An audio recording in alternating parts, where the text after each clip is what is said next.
हरे कृष्ण। तो आप सभी भक्तों का हार्दिक स्वागत है आज के श्रीमद् भागवत भगवत गीता के चर्चा में। तो आज हम लोग चर्चा करेंगे श्रीमद् भगवत गीता यथारूप दूसरे अध्याय का श्लोक संख्या 54 नंबर श्लोक। तो इसके पहले ये 53 नंबर श्लोक जो कल हमने चर्चा किया था, उसमें भगवान कृष्ण श्रुति विप्रतिपन्ना ते यदा स्थास्यति निश्चला समाधावचला बुद्धि तदा योगम अवाप्स्यसि। ये इस दूसरे अध्याय के जो चौथा सेक्शन है, चौथा भाग है, जिसका नाम है बुद्धि योग, या सरल भाषा में बोले तो भक्ति योग। इस पे भगवान उपदेश कर रहे थे लगभग पिछले 15 श्लोकों से, श्लोक संख्या 39 से प्रारंभ करते हुए 53 नंबर श्लोक तक। और इसमें बुद्धि योग क्या होता है, भक्ति योग क्या होता है, उसके क्या लक्षण होते हैं, और उसका क्या, उसको जो पालन करता है उसका क्या परिणाम होता है, उसको क्या फल मिलता है, आखिरी के 2-3 श्लोक में भगवान बताए। 51 नंबर श्लोक से 50 नंबर 4 श्लोकों में भगवान ये बुद्धि योग या भक्ति योग, बुद्धि योग मतलब भक्ति योग को जो पालन करता है उसको क्या लाभ मिलता है। 50 नंबर श्लोक में बताते हैं कि बुद्धि युक्तो जहाति उभय सुकृत दुष्कृत, दोनों प्रकार के सुकृत और दुष्कृत मतलब अच्छे तथा बुरे दोनों प्रकार के फलों से व्यक्ति मुक्त हो जाता है। और इसीलिए इस बुद्धि योग को योगः कर्मसु कौशलम, इसको सर्वश्रेष्ठ कार्य बोला जाता है। मैंने विस्तार से चर्चा किया था। फिर उसके बाद 51 नंबर श्लोक में बताते हैं भगवान कि इस प्रकार से जो बुद्धि योग पालन करता है तो फलम त्यक्त्वा कर्मजम फलम त्यक्त्वा मनीषिणः, कर्म से जनित जो अलग अलग प्रकार के फल होते हैं, इम्प्रेशंस होते हैं या संस्कार होते हैं जो हृदय में छाप बन जाती है। एक तो कर्म करने का फल होता है कि हम सुख या दुख हमको झेलना पड़ता है, दूसरा कर्म करने से हृदय में पाप करने की और पुण्य करने की प्रवृत्ति भी उत्पन्न हो जाती है, उससे भी व्यक्ति मुक्त हो जाता है जो बुद्धि युक्ता ही, जो बुद्धि युक्त यानी भक्ति योग का आश्रय लेता है। और इस प्रकार से दोनों पाप तथा पुण्य की प्रवृत्ति से मुक्त होकर के ऐसा भक्त जन्म बंध विनिर्मुक्ता पदम गच्छन्ति अनामय, अनामयम पदम को प्राप्त करता है। अनामय मतलब बिना कष्ट दुख शोक के जगत को प्राप्त करता है, जिसको वैकुंठ जगत के नाम से भी जाना जाता है। वैकुंठ जगत को अनामयम जगत भी कहते हैं। फिर उसके बाद आगे भगवान बताते हैं कि इस प्रकार से जब कोई बुद्धि योग में स्थित हो जाता है तो उसका जो बुद्धि है, चेतना है, वो मोह कलिलम, कलिलम मतलब घना जंगल, घने जंगल को कलिलम बोला जाता है। उस घने मोह रूपी घने जंगल से उसका बुद्धि व्यति तरिष्यति, तरिष्यति यानी निकल जाता है उस घने जंगल से, जब कोई भगवान के द्वारा बुद्धि प्राप्त करता है, यानी भक्ति योग में जब जुड़ता है, या बुद्धि योग जिसको बोलते हैं। बुद्धि योग क्यों बोलते हैं उसको, क्योंकि भक्ति योग में जो स्थित व्यक्ति होता है वो अपनी जो दूषित बुद्धि है उसका इस्तेमाल नहीं करता। हमारी जो बुद्धि है कैसी है, दूषित है। क्या दोष है उसमें, क्या उसमें कुसंगति है, क्या है कि हमारी जो बुद्धि है, भौतिक बुद्धि जिसको बोलते हैं, वो बुद्धि केवल जो है कैसे इस संसार में हम ज्यादा से ज्यादा भोग कर सके उसी का योजना बनाओ, कैसे ज्यादा से ज्यादा पैसा कमा सके, हाँ? कैसे ज्यादा से ज्यादा भोग की सामग्री एकत्रित कर सके, है ना? हर कोई इस संसार में वही लगा हुआ है। तो बुद्धि ये भौतिक बुद्धि होती है, उसकी योजना बनाता है। लेकिन जो भक्त होता है उसकी बुद्धि कहाँ से मिलती है, भगवान से मिलती है। बुद्धि योगम ददामि, कौन बोलते हैं 10वें अध्याय में कि मैं ऐसे भक्त को जो सतत रूप से मेरे यहाँ सेवा में लगते हैं उसको मैं बुद्धि योग प्रदान करता हूँ। और वो बुद्धि का लक्षण होता है कि वो भक्त फिर योजना बनाता है उस बुद्धि का इस्तेमाल करके कि कैसे मैं अपने आप को ज्यादा से ज्यादा भगवान की सेवा में लगाऊं, कैसे मैं माया से बच के रहूं, भौतिक प्रलोभनों से बच के रहूं। तो ऐसा बुद्धि लगाता है। जिस प्रकार से ये जो बुद्धि होती है वास्तव में, ये बुद्धि योग वाली बुद्धि, आध्यात्मिक बुद्धि या कृष्ण के द्वारा प्रदत्त बुद्धि, ये व्यक्ति को मोह कलिलम यानी मोह रूपी घने जंगल से पार निकाल देती है। और जब ऐसा हो जाता है तो वो व्यक्ति इस संसार में हर चीज के प्रति गंतासी निर्वेदम, निर्वेदम मतलब उदासीन हो जाता है। उसको फिर कोई फर्क नहीं पड़ता, चाहे सुख आवे दुख आवे, मान अपमान लाभ हानि, इस सब कंडीशन स्थिति में व्यक्ति क्या होता है, उदासीन हो जाता है। तो ये भी एक फल के रूप में ये भी हमने चर्चा किया। आ, ये बहुत महत्वपूर्ण सेक्शन है, तो जो भक्त लोग अटेंड नहीं किए होंगे ये श्लोकों पे, तो आप लोग उसको वापस से सुन सकते हैं, बहुत हेल्प। फिर कल जो हमने चर्चा किया फाइनल, भगवान इस बुद्धि योग का पालन करने में फाइनल परिणाम बताते हैं कि श्रुति विप्रतिपन्नाते यदा स्थास्यति निश्चला, जब इस प्रकार से किसी का बुद्धि मोह के कलिलम से बाहर निकल जाता है और वो जो है उदासीन हो जाता है हर प्रकार के भौतिक कलमश के प्रति, भौतिक सुख दुख मान अपमान लाभ हानि से। तो ऐसी स्थिति में तदा समाधाव अचला बुद्धि, उस स्थिति में उसकी बुद्धि जो है अचला बुद्धि, यानी अचला मतलब फिक्स्ड इंटेलिजेंस। तो बुद्धि फिक्स हो जाती है एक जगह से, नहीं तो बहुत सारे प्लान करती रहती है, कहाँ से ज्यादा लाभ प्राप्त कर ले, उधर घुमाती रहती है, भटकाती रहती है। और वैसी स्थिति में व्यक्ति जो है तदा योगम अवाप्स्यसि, उस उसी स्थिति को बोलते हैं कि वास्तव में उसको अपने आप को योग में या भक्ति योग में स्थित कर लिया। योग शब्द का मतलब है भक्ति योग, सरल भाषा में, कोई कंफ्यूजन नहीं। हाँ, जहां भी गीता में भगवान योग बोले हैं मतलब क्या समझना चाहिए, भक्ति योग ही समझना चाहिए। क्योंकि सर्वश्रेष्ठ शुद्धतम योग क्या है, भक्ति योग ही है। बाकी सब योग जो है मिश्रित, कर्म योग में, ज्ञान योग में, ध्यान योग में जो नेटवर्क है कम है। कल हम लोग इसके ऊपर चर्चा कर रहे थे। योग का मतलब होता है जुड़ना, भगवान से जुड़ना। और सबसे अच्छे तरीके से कौन जुड़ा है, जो भक्त है। इसलिए भक्ति योगी सर्वश्रेष्ठ योगी, 6 चैप्टर में बताया भी। योगी नाम अपनी सर्वश्रेष्ठ, सारे योगियों में सर्वश्रेष्ठ योगी कौन है, मद गतेन अंतरात्मना श्रद्धावान भजते यो माम, जो श्रद्धा पूर्वक मेरा भजन करता है और जिसका मन चित्त मेरे में हमेशा लगा रहता है स्मरण में, वो सर्वश्रेष्ठ योगी। जिसके भगवान का शुद्ध भक्त जो है वो सर्वश्रेष्ठ योगी होता है। तो उस योग की अवस्था को प्राप्त कर लेता है, ये निष्कर्ष भगवान इस श्लोक में दी। अब उसके पश्चात आज का जो श्लोक है वो अर्जुन का प्रश्न है। अर्जुन बुद्धिमान है, अर्जुन ध्यान पूर्वक सुन रहे थे, तभी तो प्रश्न पूछेंगे।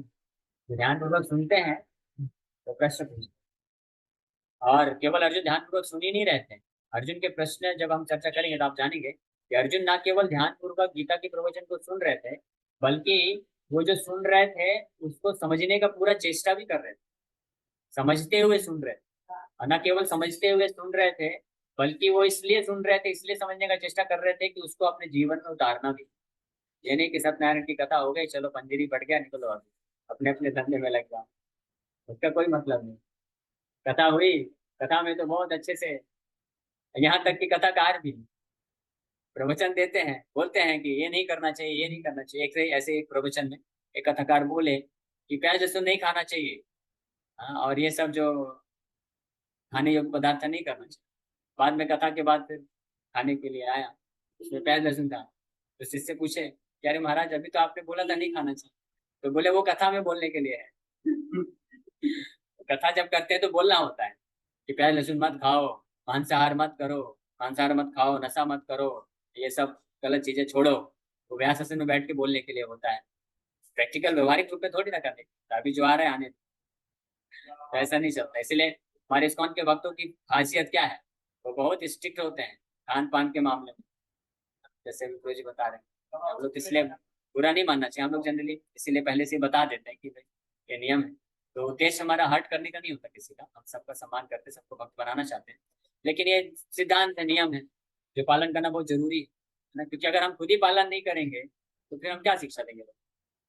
तो इसलिए तो इस्कॉन में भक्त, कई भक्त हैं जो केवल भक्तों के हाथ का ही खाते हैं, और वो भी भोग लगा के खाते हैं। तो बाहर का चीज तो उसको लेके भोग लगा के भी नहीं खाते। जो भक्त के द्वारा जो बना है प्रेम से अर्पण किया जाता है, वो भगवान को भोग लगाते हैं, खाते हैं। तो इस प्रकार से नियम। और जो जो सुनने वाली जनता है वो भी, वो सुनती है लेकिन घर जाके सब अपना अपना कारोबार में लग जाते हैं। लेकिन अर्जुन ऐसे वक्ता नहीं, ऐसे श्रोता नहीं है, और ना ही कृष्ण ऐसे वक्ता है। कृष्ण आदर्श वक्ता है, गीता के आदर्श प्रवचन करने वाले हैं, और अर्जुन आदर्श श्रोता है। तो आदर्श वक्ता की खासियत क्या होती है, कि वो आचरण, अपनी आचरती प्रभु जीवे रे सिखाए। वो जो बोलता है, प्रवचन देता है, वो खुद आचरण में लाता है, या करना चाहिए। ये आदर्श वक्ता की जिम्मेदारी है। हम लोग बोले अगर आपको हरे कृष्ण मंत्र जप के करिए कम से कम 16 माला, लेकिन हम खुद ही नहीं जप करते हैं, तो फिर कैसे काम चलेगा। अगर कोई बोले कि सुबह जल्दी उठना चाहिए ब्रह्म मुहूर्त में, लेकिन खुद ही नहीं उठते हैं, तो कैसे काम चलेगा। तो इसीलिए उनको ही केवल बोलने का अधिकार है, कथा करने का अधिकार है, या भगवान के बारे में ज्ञान देने का, जो खुद पालन करते हैं। इसलिए प्रभुपाद जी ऐसे जो तथाकथित कथाकार हैं इनको बहुत निंदा करते हैं, क्योंकि गलत है। वो लोग ढोंग करते हैं, खुद पालन नहीं करते हैं लेकिन बोलते हैं। और कुछ लोग तो बोलते भी नहीं, कुछ लोग तो बोलते हैं हाँ जो करना है पाप करते रहो, बस आके कथा में बैठ जाओ, हमारी झोली भरते जाओ, दक्षिणा देते जाओ, और अपना आनंद में रहो। तो ऐसे भी लोग होते हैं, लेकिन भगवान कृष्ण ऐसे नहीं है, और अर्जुन भी श्रोता ऐसे नहीं है। अर्जुन ध्यानपूर्वक सुन रहे हैं और उसको जीवन में उतारना भी चाहते हैं, और इसलिए जीवन में उतारने के लिए ही प्रश्न पूछ रहे हैं। तो आज के श्लोक में तो अभी भक्ति योग का भाग सेक्शन कंप्लीट किया भगवान 15 श्लोकों में लगभग। अब उसके बाद तो भगवान ने बताया भक्ति योग बुद्धि योग क्या होता है, कैसे प्राप्त होता है, उसके क्या लक्षण होते हैं, और उसको जो व्यक्ति पालन करता है जीवन में तो उसको क्या लाभ मिलता है, ये सब बताया। तो अर्जुन ये सब समझ गए। लेकिन अब अर्जुन प्रश्न पूछने वाले हैं कि जो व्यक्ति यानी जो भक्त भक्ति योग में स्थित है उसके क्या लक्षण है, यानी मैं कैसे पता करूं कि मैं भक्ति में बढ़ रहा हूँ कि नहीं बढ़ रहा हूँ, कुछ लक्षण दिखना चाहिए ना। तो उसके लिए प्रश्न पूछ रहे हैं अर्जुन, दोनों चीज के लिए। एक तो खुद के लिए भी, खुद को भी टेस्ट करने के लिए कि मैं कितना भक्ति में आगे बढ़ रहा हूँ, सही से पालन कर रहा हूँ कि नहीं कर रहा हूँ, लक्षण से पता चलेगा। और दूसरा, उन लोगों को भी जानना चाहते हैं जो कि भक्ति योग में स्थित तो नहीं है, शुद्ध भक्त नहीं है, लेकिन एडवर्टाइज खूब करते हैं कि हम महान भक्त है, शुद्ध भक्त है, और बहुत सारे भाव के जो लक्षण है प्रकट करते हैं। तो अर्जुन के माध्यम से जब हम ये सिम्टम्स लक्षण जानेंगे तो हम वास्तविक रूप में हम पहचान पाएंगे कि कौन वास्तविकता में भक्ति कर रहा है।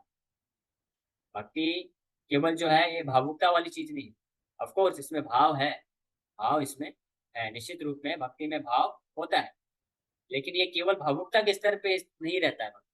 इसके कुछ लक्षण होते हैं व्यक्ति के, जो वास्तविक रूप में शुद्ध भक्ति का आचरण करता है तो उसके लक्षण होते हैं कि उसकी मानसिकता कैसी होती है, उसके इंद्रियों को कैसे व्यवहार में लाता है, वो इस संसार में कैसे जीता है ना। उसके उसके सामने जब कुछ चैलेंजेस आते हैं, कठिनाई आती है, तो उसके प्रति क्या व्यवहार होता है। तो यही प्रश्न अर्जुन यहाँ पे पूछने वाले हैं ताकि हम लोग के लिए सरल हो जाए, हम जान जाएं कि कौन असली भक्त है, प्रमाणिक गुरु है, प्रमाणिक आचार्य है, प्रमाणिक भक्त है, ताकि हम उनका अच्छे से शरण लेकर हम भी भक्ति में आगे बढ़ सकें। तो अर्जुन प्रश्न पूछ रहे हैं।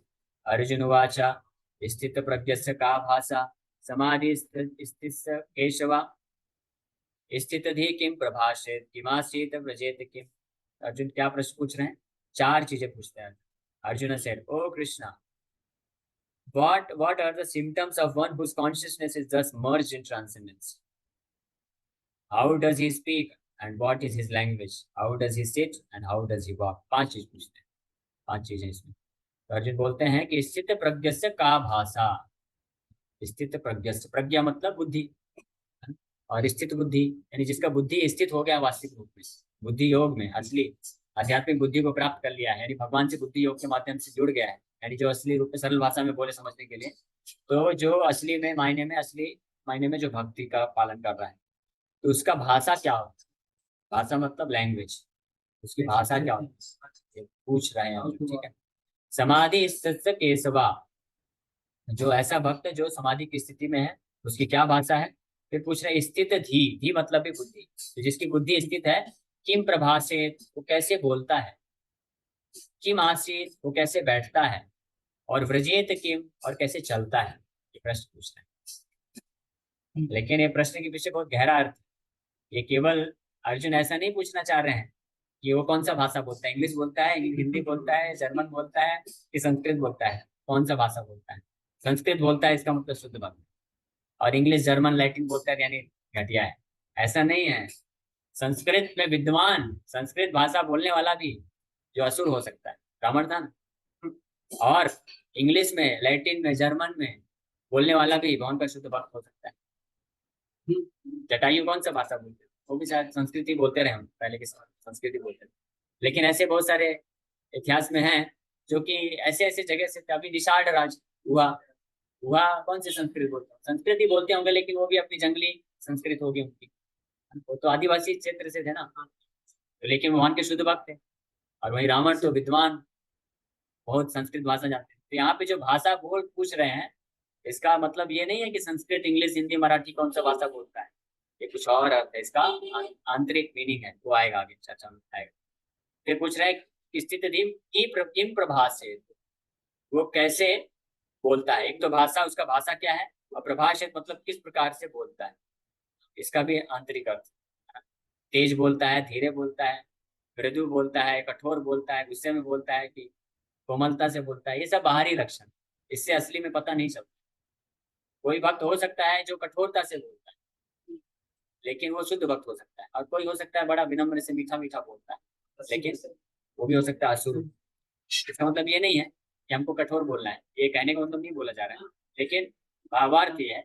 वैसे जो भक्ति में अच्छे से स्थित होता है तो उसके अंदर वो सारी सारे गुण होते हैं। विनम्रता का भाव होता है, विनम्रता का भाव होता है।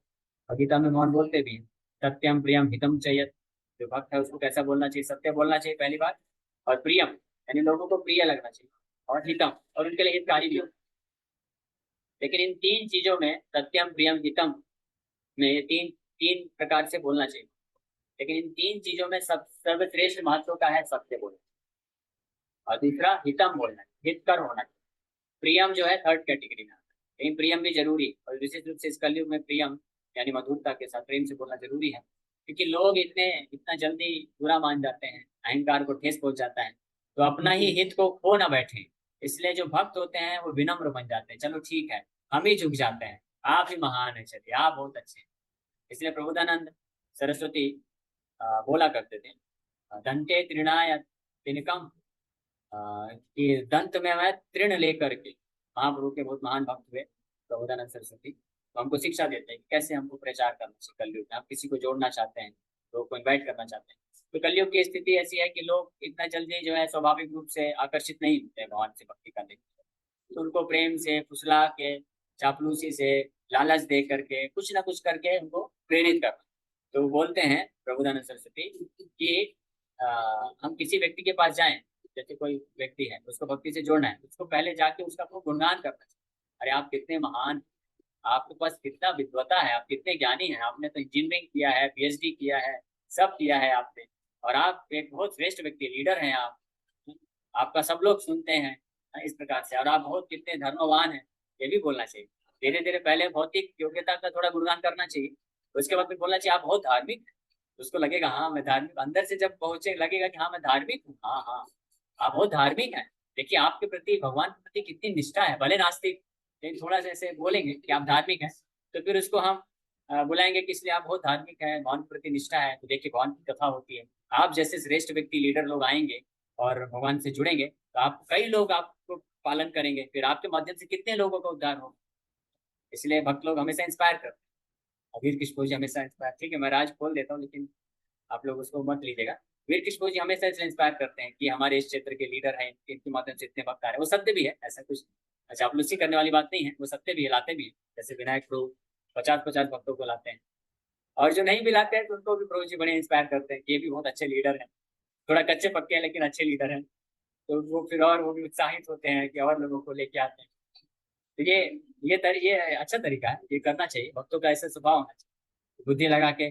देखिए नहीं तो क्या है, इस संसार के लोग चापलूसी चतुराई कर करके आपको माया में डाल रहे हैं, तो भक्त को भी तो करना पड़ेगा ना कि थोड़ा आपको प्रशंसा करके और उससे ला के, और कभी डांटने का जरूरत पड़ता तो डांटना भी जरूरी है। तो जब प्रशंसा मिले तो उसमें उत्साहित होना चाहिए, जब डांट मिले तब भी उत्साहित होना चाहिए। दोनों में, दोनों को आपको स्वीकार करना चाहिए और समझना चाहिए कि हमारे हित के लिए बोला जा रहा है, हमारे हित के लिए है, तो हम जितना फिर कर सके तो उतना प्रयास करना चाहिए। क्योंकि जो टीचर होते हैं वो स्टैंडर्ड कम नहीं कर सकते, क्योंकि जो स्टूडेंट है उनको अगर एक अच्छा स्टैंडर्ड सेट करके तो वैसे ही कम करने वाले।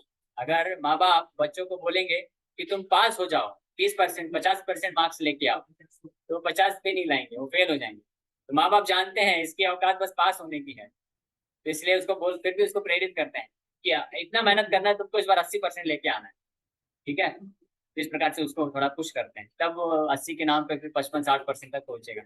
वैसे ही इस प्रकार से प्रेरित किया जाता है। तो किम प्रभाव से, यहाँ पे अर्जुन बोल रहे हैं कि वो कैसा बोलता है, इसका भी आंतरिक मीनिंग जो है भगवान उत्तर देंगे। भगवान समझ गए, भगवान अर्जुन के प्रश्न को समझ के ठीक ठीक उत्तर देंगे आगे आने वाले श्लोक में।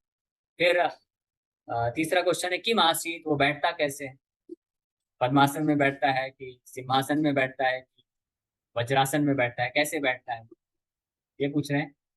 नहीं, ये मतलब नहीं है, कैसे बैठता है मतलब इसका भी आंतरिक मीनिंग है। और फिर व्रजेत किम, वो चलता कैसे है, फास्ट चलता है, धीरे चलता है, या नाच नाच के चलता है, ये चलता ही नहीं है, क्या करता है, ये मतलब नहीं। ये जो सार रूप में, ये डिटेल में अभी 55 नंबर श्लोक से भगवान जब इसमें बोलना प्रारंभ करेंगे, तो 55 से लेकर के 72 नंबर श्लोकों तक, लगभग कितने श्लोक हो गए, 18 श्लोक, 17-18 श्लोक। तो ये 17-18 श्लोकों में भगवान एक एक करके डिटेल बताएंगे। ये जो जिसका प्रज्ञा बुद्धि स्थित हो जाता है, उसके लक्षण क्या होते हैं और वो कैसे बोलता है, कौन सी भाषा बोलता है, कैसे बोलता है और कैसे बैठता है, कैसे चलता है, ये सब बताएंगे। और ये सब का सार रूप में ये मतलब है कि उसका व्यवहार कैसे होता है। व्यवहार का मतलब बस बोलचाल नहीं है। व्यवहार मतलब वो मन और इंद्रियों से कैसे कार्य करता है। मन और इंद्रियों को कब कब नियंत्रण में लेना है तो लेता है कि नहीं लेता, और कब जरूरत में लगाना तो लेता है कि नहीं लेता है। कब वो बहुत एक्टिव रहता है, क्रियाशील रहता है, और कब वो बिल्कुल ठंडा हो जाता है, मतलब अक्रियाशील होता है। और वो जीवन में जब समस्या आती है तो उनके साथ कैसे वो डील करता है, ये सारी चीजें। उसका चेतना कैसे रहता है। तो विशेष रूप से मन की स्थिति, इंद्रियों की स्थिति, बुद्धि की स्थिति और आत्मा की स्थिति, ये चारों के बारे में भगवान बताने वाले हैं। और ये चारों स्थिति में ही ये सारे प्रश्न कवर होंगे। तो हम लोग कल से प्रारंभ करेंगे। तात्पर्य में प्रभुपाद जी वर्णन कर रहे हैं, as there are symptoms for each and every man in terms of his particular situation. Similarly, one who is Krishna conscious has his particular nature, talking, walking, thinking, feeling, etc. As a rich man has his symptoms by which he is known as a rich man. As a diseased man has his symptoms by which he is known as diseased. Or as a learned man has his symptoms, so a man in transcendental consciousness of Krishna has specific symptoms in various dealings. इस संसार का हर व्यक्ति वो जिस विशेष परिस्थिति में रहता है, उस परिस्थिति के अनुसार उसका कुछ स्वभाव होता है। उस स्वभाव से पता चलता है कि ये तमोगुणी है, रजोगुणी है, सतोगुणी, तीन डिवीजन से, या उनका मिक्सचर रहता है। उसी प्रकार से जो दिव्य चेतना में है, जो भगवान कृष्ण का शुद्ध अनन्य भक्त, उसका भी कुछ एक स्वभाव है।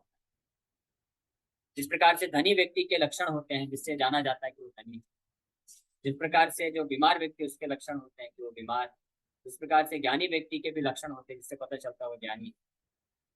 ज्ञानी व्यक्ति के लक्षण का पता चलते हैं जब वो मुंह खोलता है, और जो मूर्ख होते हैं उनके भी लक्षण का पता चलता है जब वो मुंह खोलते हैं। तो ये सारे लक्षणों में जो सबसे महत्वपूर्ण है वाणी, ये विशेष है, महत्व रखता है वाणी। अगर आपको किसी व्यक्ति को जानना है ये व्यक्ति कौन, तो उसको कुछ समय के लिए सुनिए, तो आप जान जाएंगे कि कौन, कितना पानी में है, कितना ऊपर है, कितना डूब गया है, बोलने से पता चलता है। इसलिए कभी भी किसी व्यक्ति के केवल कुछ व्यवहार को देख करके जज नहीं करना चाहिए। उसके शारीरिक रूप रंग को देख करके, उसके जन्म के स्थान को देख करके, उसके वाणी कैसा बोलता है, खट्टा बोलता है, मीठा बोलता है या कड़वा बोलता है, उससे हम जज नहीं कर सकते। लेकिन जब वो बोलता है तो उसका क्या ज्ञान है, उससे पता चलता है कि वो ज्ञानी है। तो ज्ञानी व्यक्ति के बारे में पता चलता है। उसी प्रकार से जो कृष्ण की दिव्य चेतना में होता है उसके भी कुछ ऐसे लक्षण होते हैं जिससे पता चलता है। तो ज्ञानी व्यक्ति के बारे में तो उसके बोलने से पता चल जाता है, तो बोलता है तो समझ में आता है कि हाँ कुछ है, इस पास ज्ञान है, समझ। और कौन समझ सकता है, जो समझदार है वही समझ। लेकिन जो कृष्ण भक्त होता है, दिव्य चेतना में होता है, तो केवल उसका बोलने बस से पता नहीं चलता। हालांकि वो भी एक फैक्टर है, वो भी एक महत्वपूर्ण भाग है जो बोलता है, उससे भी पता चलता है, लेकिन वो कंप्लीट नहीं, पूर्ण नहीं होता। उसके फिर बाकी भी जो व्यवहार है उससे भी पता चलता है। One can know his specific symptoms from the Bhagavad Gita, इसलिए गीता में अर्जुन ने पूछ लिया, इसमें कोई कंफ्यूजन नहीं। कुछ लोग पूछते हैं कि हमको कैसे पता चलेगा कौन ढोंगी गुरु है, ढोंगी साधु है। तो हमारा जिम्मेदारी, इसलिए हमको शास्त्र पढ़ना चाहिए। गीता भागवत जब हम पढ़ेंगे, जानेंगे, तब तो हम पता चलेगा ना कि किसका संग करना है, किसका नहीं करना। तो मार्केट में तो बहुत सारे लोग हैं, घोड़ाधारी और पता नहीं ऐसे नाम भी है, घोड़ाधारी और चिकाधारी और गौरांगना, कैसे बहुत सारे आउल बाउल, करता भाजी, ये सब बंगाल उड़ीसा में बहुत सारे ऐसे आपस संप्रदाय के लोग हुए जो कि अपने आप को शुद्ध भक्त कृष्ण का बोलते थे, कृष्ण कीर्तन करते थे, लेकिन कोई शिक्षा पालन नहीं करते थे। तो उनके जो फॉलोवर होते थे, अनुयायी भी होते थे, वही लोग उनके अनुयायी बनते थे जो गीता भागवत की शिक्षा पढ़ते नहीं थे। जो गीता भागवत की शिक्षा समझ जाते हैं तो वो जान जाते हैं पहली बात है कि कौन प्रमाणिक है, कौन। Most important is how the man in Krishna consciousness speaks. Prabhupada ji भी यहाँ बोल, सबसे महत्वपूर्ण है कि वो कैसे बोलता है, मतलब क्या बोलता है। और speech is the most important quality of any man. It is said that a fool is undiscovered as long as he does not speak. And certainly a well-dressed fool cannot be identified unless he speaks. But as soon as he speaks, he reveals himself at once. है ना? जो होते हैं उस प्रकार से बोलने में भी बहुत निर्भर करता है। किसी के साथ 15-20 मिनट, ऐसे कई लोग रहते हैं बहुत अच्छा दिखते हैं, लंबा चौड़ा शरीर रहता है, बढ़िया सुंदर दिखते हैं, पैंट शर्ट कोट टाई सब पहन, फिर जब बोलते हैं तो फिर पता चलता है इनका तो एकाध स्क्रू ढीला है। तो इस प्रकार से जो कृष्ण भक्त हैं जब वो बोलते हैं तब उनकी असली पहचान होती है। इसे तब पता चलता है कि वास्तव में कितना ये स्थित है। लेकिन केवल बोलना ही नहीं, फॉलो भी करना वो भी important है। The immediate symptom of a Krishna conscious man is that he speaks only of Krishna and of matters relating to him. Other symptoms then automatically follow as stated below. तो प्रभुपाद जी अ, उत्तर के रूप में एक सबसे महत्वपूर्ण लक्षण बताते हैं। जो वास्तविक रूप में कृष्ण भक्त है उसका सबसे महत्वपूर्ण लक्षण क्या है कि वो बोलेगा तो केवल और केवल कृष्ण के बारे में बोलेगा, कृष्ण से संबंधित चीजें ही बोलेगा, भौतिक चर्चा भौतिक प्रजल्पना नहीं करेगा। और अगर कहीं पे ऐसा होता भी है कि कुछ भौतिक चीजों के बारे में चर्चा कर रहा है, उसके पीछे उद्देश्य ये रहेगा कि सामने वाले व्यक्ति को उस भौतिक चर्चाओं में थोड़ा उलझा के उसको खींचा जाए कृष्ण की तरफ। ऐसा भी कई बार होता है, क्योंकि कई बार जब हम प्रचार करते हैं तो लोगों को डायरेक्टली कृष्ण कथा अगर बोलो तो वो लोग फिर कनेक्ट नहीं हो पाते। उनको उनके लिए फिर थोड़ा सा उनसे रिलेटेड भौतिक चर्चा भी करने की आवश्यकता होती है, लेकिन उद्देश्य नहीं भूलता कृष्ण का भक्त, उनको कनेक्ट करना चाहता है। तो इसी के साथ हम लोग यहीं पे विराम करते हैं और कल के श्लोक से फिर हम लोग धीरे धीरे सिस्टमेटिकली इन सभी प्रश्नों का उत्तर प्राप्त करेंगे। Thank you very much. आपसे